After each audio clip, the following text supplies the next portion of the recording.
modern medicine in the United States began. Okay, so you do need this. You need the background of the story because I think it's a very easy statement for Europeans to make that oh, it's about profit. You have to understand why it's about profit because this is really, really important. So I'll lead you down a very quick history lesson. In the 1850s through 1911, John Rockefeller ran the biggest monopoly in the world. That monopoly was for kerosene and oil. It was called Standard Oil. Okay. When Teddy Roosevelt came in as president after one of our presidents were assassinated at the turn of the century, um, Teddy Roosevelt decided to go after John D. Rockefeller because he thought the things that he was doing were unfair and it was leading to undue political influence. So he had Congress take Standard Oil apart. So what did John D. Rockefeller do? He did something very, very wise as a profiteer. They broke his company up, but he told Congress back then that he would see to it that he would bankrupt the United States in some way for making this decision to ruin the business that he did. So when they broke Standard Oil up, some of the companies that you guys know now that exist from that are like Exxon, okay? But what you may not know is most of the companies in Big Pharma also come from that breakup. And what did he decide to do? He decided to take things from waste products from petroleum and kerosene and begin to make drugs. And how did he accomplish this task? Because you can imagine this was a Herculean task. So in this time of the United States, early 1910s and right before World War I, he hired a guy named Abraham Flexner who went and studied all the medical schools. Most of the medical schools in the United States followed the German model. And he basically realized that if he could eliminate vitalism and bring everything to reductionism, that he could control the curriculums of the medical school so that young medical doctors would learn to use drugs instead of utilizing the natural things that are in nature. Okay. So he was successful in 1911 doing this, and he told all the medical schools at that time that if you don't follow the way we want to do things, we won't give you money. And as you know, Rockefeller was very, very wealthy from oil, so he could give fledgling medical schools quite a bit of money to do that. So the quid pro quo that he did, I'll give you money if you let me control your curriculum. So this is how Rockefeller gained control of the curriculums in medical school. And what did the curriculums in medical school do? They supported randomized controlled clinical trials. They supported the use of drugs over natural things in nature. And that went pedal to the metal all the way through. And the reason why this really hit with the American public, because like in 1937, when we had Alexander Fleming find penicillin, this fueled Big Pharma further to make, more advances. People thought this was a wonderful thing. They didn't see the negative connotations to this system. At the same, so you had two big decentralized, I should say, same time in America, same year, in fact. That's when we formed the central bank in the United States, centralized moves in the U.S.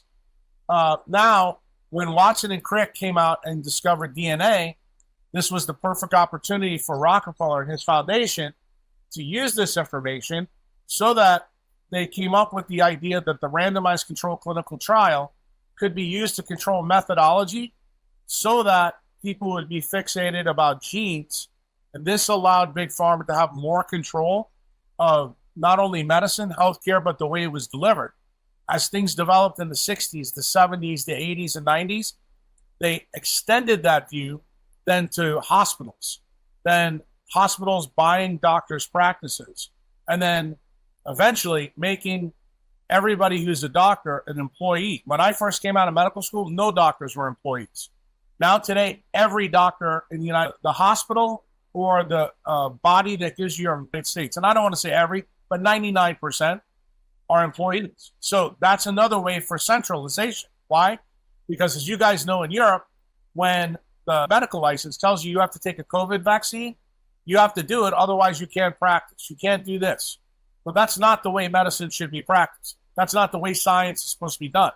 Science is about questioning. There is no consensus in science. Anything that's consensus is pseudoscientific story I'm telling you about Rockefeller and how the system was, okay? But in the 20th century, this was lost because of this was built in the United States and then took this message all over Europe. Everybody followed Rockefeller through his foundation, and his sons, who became very prominent politicians in the United States, followed like little puppy dog, okay? That's how the system was built. And now, here we are in 2023. I've been telling this story to my members and my readers in multiple podcasts. You guys are from Europe, so I don't know 15 or 20 years ago, the centralized entities tried to censor me. They tried to shut me up. They tried to cancel me. Now, if you know the story, how it happened. But ultimately, this is why we have the system we do. And the opportunity now for people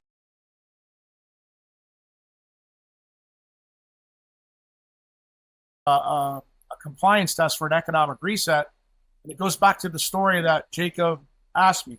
If you don't understand how centralized modern medicine was built by Rockefeller and how it was tied to the central bank in the United States and why it is tied to profit, but you need to understand the details of why, then you're never really going to understand why we spend 99% of the NIH budget on studying nuclear DNA and not mitochondrial DNA, because it was pretty obvious that decreases energy in the system. It's going to lead us to those of us in the United States 3 years ago who followed mitochondrial biology, that using messenger RNA vaccines was the stupidest thing in the world because they were mitochondrial toxins. The spike protein was a toxin.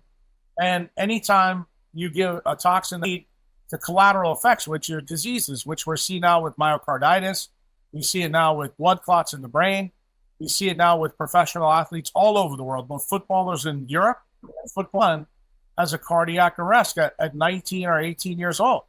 So that's why we're hammering this Rockefeller message to everybody, until everybody understands this based history lesson.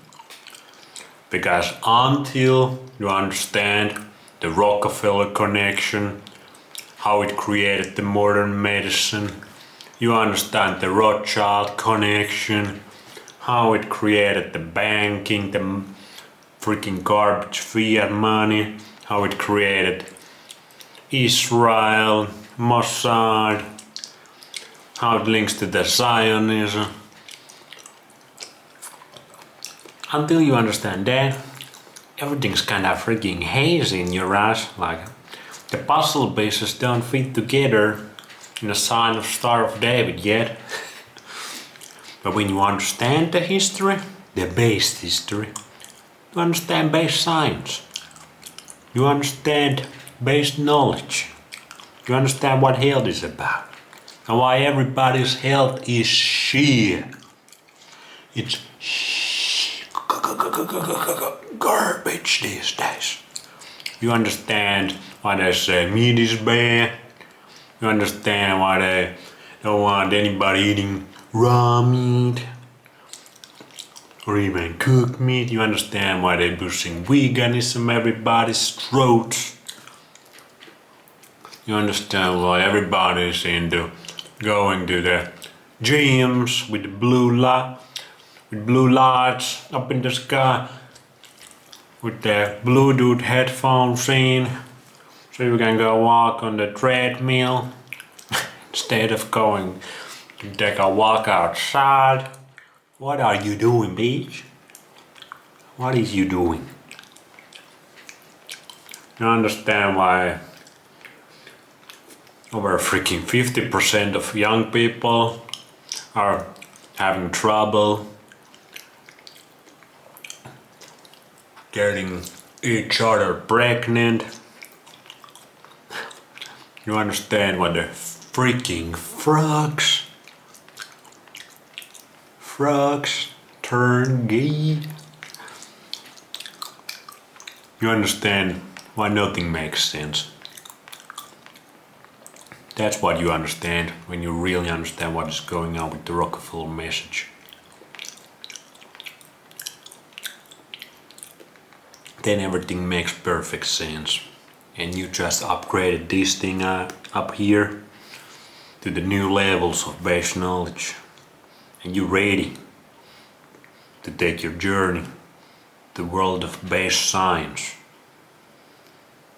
because that's a good ass world full of good ass feelings and good ass ideas, where common sense rules and things make sense, and your body makes sense to you because it feels goddamn good. And that's what everybody wants, to feel freaking happy and healthy and good, day after day, week after week, your whole motherfucking life. By science, peace out.